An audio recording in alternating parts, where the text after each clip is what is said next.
अर्हन्तो भगवन्त इन्द्रमहिता सिद्धाश्च सिद्धि स्थिता आचार्या जिन शासनोन्नतिकरा पूजा उपाध्यायका श्री सिद्धांत सुपाठका मुनिवरा रत्नत्रयाराधका पंचैते परमेष्ठिनः प्रतिदिनं कुर्वन्तु नो मंगलम् कुर्वन्तु नो मंगलम् कुर्वन्तु नो मंगलम्। आराध्य देव श्रवण भगवान महावीर को नमन। परम पावन आचार्य श्री महाश्रवण जी को वंदन। विराजित मनुष्य के चरण वंदन। उपस्थित श्रद्धालु श्रावक श्राविकाओं, आज के इस भौतिक युग में अनेक लोग मन में विचारों में एक धारणा बनाए हुए हैं कि आज के समय में संयम संभव नहीं है। क्या आज के समय में संयम संभव नहीं है? और इवन कुछ लोग ऐसे भी कहते हैं कि आज के युग में संयम लेना ही नहीं चाहिए। ऐसी बातें लोगों के मुख से सुनते हैं, सुनकर के आपके भी कान थोड़े हिल रहे होंगे कि ऐसा क्यों। और ऐसी बात आचार्य भिक्षु के सामने भी किसी अलग रूप में आचार्य रघुनाथ जी ने रखी कि इस पंचम आर्य में शुद्ध साधुत्व का पालन हो ही नहीं सकता। तो ये बात भी क्या प्रमाणित करती है कि कई दृष्टियों से हमारी धारणाओं में एक विचार जम चुका है कि संयम हो नहीं सकता, या फिर मैं संयम का पालन कर नहीं सकता। अब प्रश्न होता है कि संयम पालन कैसे हो। हमने इसकी चर्चा प्रारंभ की, संयमम्य वीर्यम, कि हम संयम में पराक्रम करें, संयम में पुरुषार्थ करें, हमारे जीवन में संयम का शुभारंभ हो। तो कल एक चर्चा चली थी हमारी कि व्यक्ति का अगर ऊर्जा का ऊर्ध्वारोहण हो तो आसानी से संयम का पालन हो सकता है। और इसे हमने कर्म सिद्धांत के साथ जोड़ करके भी समझा कि जैसे जैसे कर्मों का हल्कापन होगा वैसे वैसे क्या करेगा, वैसे वैसे जीव संयम की ओर आगे बढ़ेगा। उससे पहले हमने चर्चा की थी कि अगर जीव अपने उस अनंतानुबंध और प्रत्याख्यान से छूट करके उन बंधनों से जैसे जैसे मुक्त बने, वह क्या बन सकता है, संयमी हो सकता है। कदम आगे उठाने की जरूरत होती है। तो आज कुछ एक आसान सूत्र पे हम चर्चा करते हैं कि संयम हमारे जीवन में कैसे आए। मुझे लगता है व्यक्ति अपने जीवन को दो दृष्टियों से जीता है, दो अप्रोच को फॉलो करता है। एक है प्रिंसिपल और एक है पैटर्न्स। क्या? Principles of life and patterns of life. अब देखना कि जैसे जैसे लोगों की शिक्षा बदलती है, आना जाना बदलता है, संपर्क बदलते हैं, वैसे वैसे लिविंग पैटर्न्स क्या होते हैं, चेंज होते जाते हैं। असर आता है, प्रभाव होता है। हमारे बड़े बुजुर्गों ने कभी कल्पना नहीं की होगी कि मेरे आने वाले जो बच्चे या संतान है वो कोई पैंट शर्ट में आएगा, क्योंकि क्या चला करता था, धोती लुंगी, जो कुछ भी चला करता था। हमारी माताओं ने नहीं सोचा होगा कि हमारी बेटियां ऐसा ऐसा ऐसा ऐसा कुछ कर लेगी, क्योंकि उस समय का अपना प्रचलन था। तो ये लिविंग पैटर्न्स कहां से बदले, जब से संपर्क बदला। क्या बदला? संपर्क बदला। और लोग क्या करते हैं, उन लिविंग पैटर्न्स को कई बार बिना सोचे समझे क्या कर लेते हैं, एडप्ट कर लेते हैं। और आपको पता होना चाहिए कि हमारे पूर्वजों ने जो चीजें निर्धारित की या निर्धारित हो गए, ट्रायल एंड एरर के माध्यम से उन्होंने किसी एक चीज पर लाकर के अपने आप को फिक्स कर दिया, मुझे लगता है वो हमारे परिवेश, हमारे वातावरण, हमारे यहाँ के माहौल और मौसम से बहुत अनुकूल था। लेकिन हमने क्या कर दिया, कई बार मैं लोगों को देखता हूं, दिन में 2-3 बार कॉफी पीने की आदत है, लेकिन जो कहना चाहिए कि रूम में जो एसी है उसका टेम्परेचर 16-18 से ऊपर नहीं जाने देते। तो अरे भाई, शरीर में क्या डाल रहा है, गर्मी है ना, कॉफी गर्म करती और टेम्परेचर कौन सा रख रहा है। यानी कि भारत में अगर हम देखें तो सही रूप में कॉफी की भी जरूरत नहीं आपको और एसी की भी जरूरत नहीं। हालांकि ये हमने ही कुछ ऐसे क्रियाकलाप करके टेम्परेचर इतना बढ़ा दिया था, अब अपने को क्या लगता है कि भाई एसी मस्त है। खैर, यह भी अपने आप में एक शोध का विषय है। एक छोटा सा उदाहरण मैंने आपके सामने रखा है। तो लोग क्या कर रहे हैं कि अपनी जीवन शैली को कुछ अलग पैटर्न्स के साथ जोड़ करके आगे बढ़ रहे हैं। आप देखना कि ये छोटी छोटी बातें, ये छोटे छोटे प्रयोग आपके जीवन के उसूलों को भी बदल देते हैं। क्या हुआ कि हमने जब से सुविधाओं को अपनाना शुरू किया, तब से एक साइकोलॉजी दिमाग में बैठ गई कि सुविधा तो जरूरी है, सुविधा के बिना तो कुछ होने वाला नहीं, सुविधा नहीं तो लाइफ नहीं। लाइफ के प्रिंसिपल्स भी क्या होने लग गए, चेंज होने लग गए।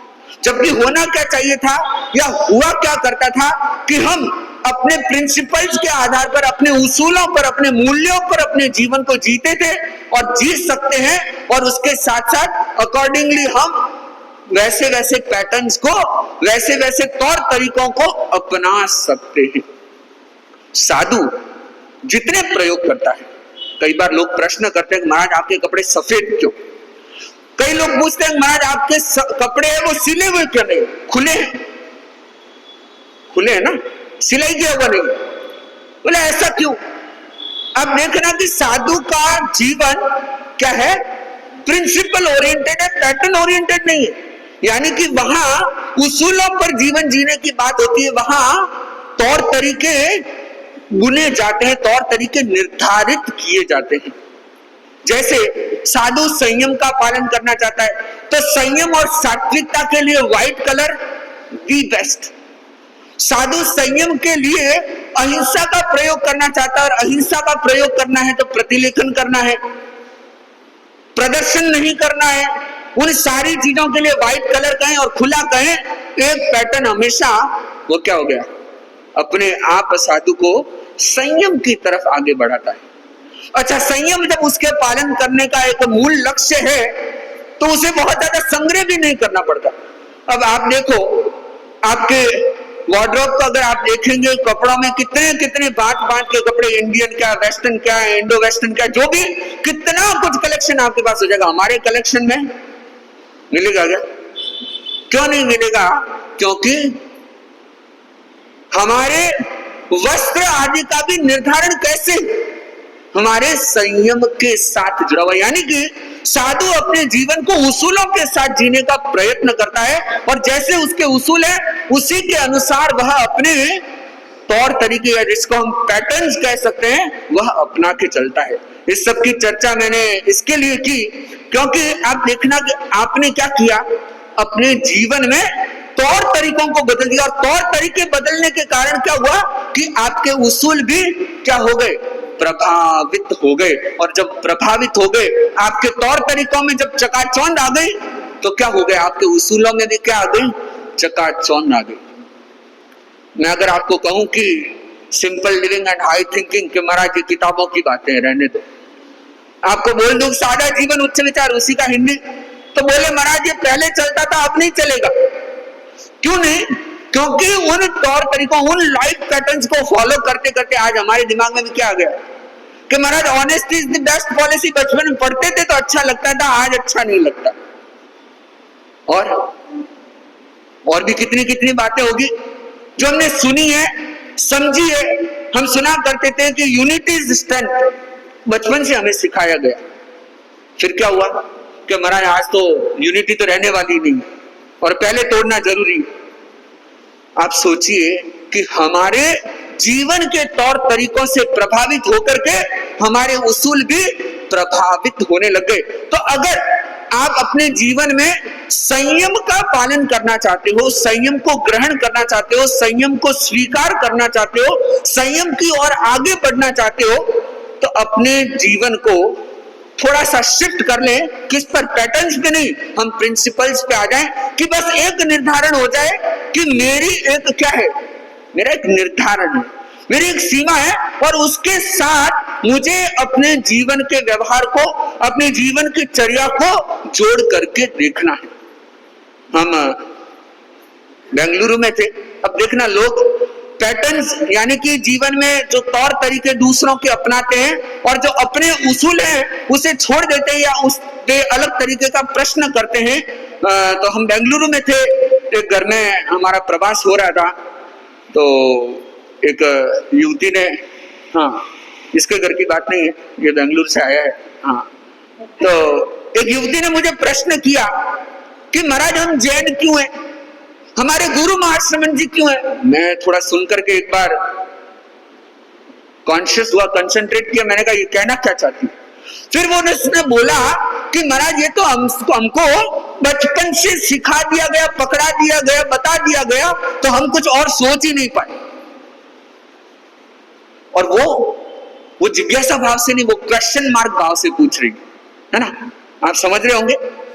बचपन से हमें नमोकार पकड़ा दिया, बचपन से हमें बोल दिया गया कि गुरु महाश्रमण जी है, बचपन से हमें बता दिया गया अहिंसा अपना परम धर्म है, तो बोले व्यक्ति को सोचने का मौका ही नहीं मिला। मेरे मन में भी बात आई कि हाँ प्रश्न तो खराब नहीं, अच्छा प्रश्न है। फिर अभी एक रोज विचार, हालांकि उस समय मैंने उसे किस ढंग से जवाब दिया मुझे याद नहीं आ रहा, लेकिन अभी कुछ समय पहले मेरे दिमाग में एक विचार आया। जब वह बात फिर दिमाग में चल रही थी तो मेरे मन में एक विचार यह आया कि लोग उन चीजों को फॉलो कर रहे हैं। जैसे फॉर एग्जांपल आपने मोबाइल लिया या एंड्रॉइड जो भी आपने लाए, यूट्यूब आप यूज करने लग गए, आप लोग व्हाट्सएप इंटरनेट यूज करने लग गए, ये क्या सोच समझ के? क्या पूरी क्लैरिटी है आपको? आपके अतीत, वर्तमान और भविष्य की पूरी कैलकुलेशन, पूरी स्पष्टता आपके साथ है? उसके क्या नुकसान होंगे, क्या फायदे होंगे? अच्छा वो क्यों कर रहे हो पता है आपको? आप सोचिए कि प्रिंसिपल्स जो हमारे जीवन में उसूल है उस पे तो हमारा क्या भाव है? प्रश्न चिन्ह का भाव। और जो इधर उधर के तौर तरीके हम लोग अपना लेते हैं उस पर कोई प्रश्न चिन्ह नहीं। मैं ये नहीं कह रहा कि धर्म क्या है, हमारा गुरु कौन है, हमारी मान्यता क्या है, इसमें प्रश्न नहीं होना चाहिए। प्रश्न होना चाहिए, जिज्ञासा भाव से, विनम्र भाव से प्रश्न होना चाहिए। और उसके साथ साथ क्या होना चाहिए? उसके अनुसार हमारी जीवनचर्या बनाई जानी चाहिए। तो क्या होगा? वो आप बहुत आसानी से संयम की ओर आगे बढ़ सकोगे। और अगर आप सोचते हो कि मैं वही चकाचौंध भरा जीवन जीता रहूं, मैं ऐसे ही आसक्ति में या ऐसा कहूं कि ऐसा ही संग्रह में तेरी मेरी में उलझा रहूं और मैं बड़ा संयम का संस्कार अपने भीतर पैदा कर लूं, संभावना नहीं है। जैसा कि साधु का जीवन संयम में है तो उसकी जीवनचर्या भी संयम में है, और जिसकी जीवनचर्या संयम में मान के चलना कि उसके जीवन के उसूल भी संयममय मिल सकेंगे। तो हम क्या करें? इन दोनों के साथ, एक दूसरे के साथ, अंदर से बाहर, बाहर से अंदर, हम एक चीज पर फोकस करें कि हमारा मूल्य, जो हम कहें जीवन मूल्य कहें, जीवन के उसूल, वह क्या है। और अगर आप संयम का वह उसूल अपने सामने सेट करके रखें, या फिर दूसरा सरल प्रयोग क्या शुरू कर सकते हैं, बाहर के तौर तरीके आप संयम के पालन करना शुरू कर लीजिए। धीरे धीरे क्या होगा? आपकी विचारधारा भी उसी संयम के साथ आगे बढ़ती चली जाएगी। और कहते हैं कि व्यक्ति जितना जितना संयम करता है, जैसे जैसे वह संयम को जीता चला जाता है, उसके जीवन में उतनी ही दृढ़ता और मजबूती आती जाती है। मैं आपसे प्रश्न करूंगा कि आप इतना चकाचौंध का जीवन जीने लगे, जब से जीने लगे, जब से आपने उन सारी चीजों को अपने जीवन क्रम के साथ जोड़ा, आप बताइएगा आप मजबूत हुए या कमजोर हुए? खुद से पूछना। मुझे कोई पूछे कि आपने जब से दीक्षा ली उसके बाद आप मजबूत हुए कि कमजोर हुए, तो मैं तो विश्वास के साथ छाती ठोक के कहूंगा मैं तो मजबूत हुआ। क्यों? अरे भाई, सुविधाएं आपके पास ज्यादा, संसाधन आपके पास ज्यादा, चॉइसेस आपके पास ज्यादा, और करने का फ्रीडम भी आपके पास ज्यादा, फिर भी आप क्या हो गए? कमजोर हो गए। और इधर जहां हमारे पास ये सब चीजें नहीं, फिर भी क्या हो रहे? कैसे? तो आप, विषय कुछ गंभीर है, कुछ गहराई इस विषय में है। ध्यान देना कि संयम के प्रयोगों के साथ आप अपने आप को क्या करते चले जाएंगे? मजबूत करते चले जाएंगे। और ये ध्यान रखना कि किसी भी चीज का अनुसरण करें, आजकल लोगों में होता है कि हमसे अच्छा है। क्या है? लोग आज दो चीजों के पीछे पड़े हुए हैं कि कुछ अगर अच्छा लग जाता है तो उसको एडप्ट कर लेते हैं, और कुछ नया लगता है तो उसे एडप्ट कर लेते हैं। और ये ध्यान रखना कि अच्छा हमेशा सही नहीं होता। क्या? अच्छा हमेशा क्या नहीं होता? सही नहीं होता।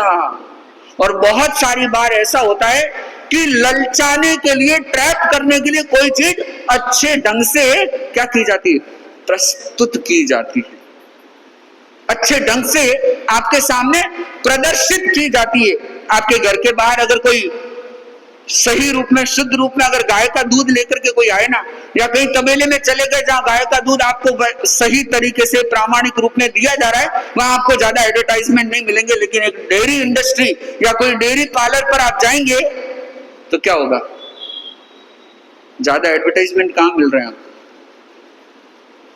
तो हम क्या समझ रहे हैं कि यह दिखने में अच्छा है तो ये सही होगा? नहीं, ये उलझाने के तरीके होते हैं। तो ये अच्छा देख करके, कुछ नया देख करके लोग क्या करते हैं? उन उलझनों में अटक जाते हैं।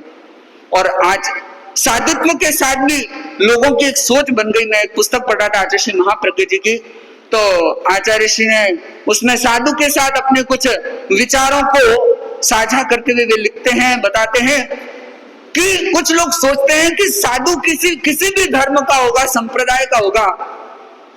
लोग क्या सोचते हैं कई बार कि हमसे तो अच्छे हैं। क्या सोचते हैं?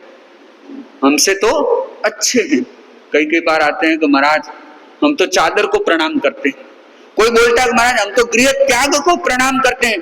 कोई बोलते हैं कि महाराज हम तो उनकी वाणी को प्रणाम करते हैं। आपको बता दूं कि सिर्फ कपड़ा पहनने से क्या,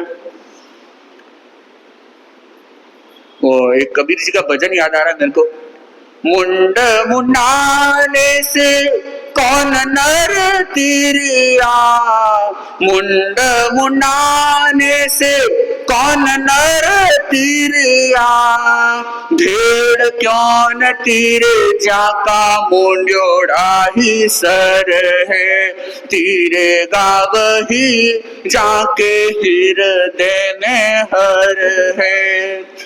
रंग रंगाने से कौन नर तिरिया, रंग रंगाने से कौन नर तिरिया, छिपा क्यों न तीरे जाका रंग्योड़ा ही कर है, तीर गावही जाके हृदय में हर है। राख लगाने से कौन नर तिरिया, राख लगाने से कौन नर तिरिया, गड्ढा क्यों न तीरे जाता राख माही घर है, तीर गावही जाके हृदय में हर है। जल में नहाने से कौन नर तिरिया, जल में नहाने से कौन नर तिरिया, मीन क्यों न तीरे, मीन यानी मछली, मीन क्यों न तीरे जाका जल माही घर है। तो कितना स्पष्ट कह दिया कि चाहे रंग लगा दो, चाहे बभूत लगा दो, तिलक छापे लगा दो, कपड़े अपना लो, मुंड मुंडा लो, ये सारे बाहर के लक्षण हैं। तो लोग इन सब लक्षणों को क्या देख करके सोचते हैं हमसे तो क्या है? अरे भाई हर जगह अच्छा सही होता है क्या?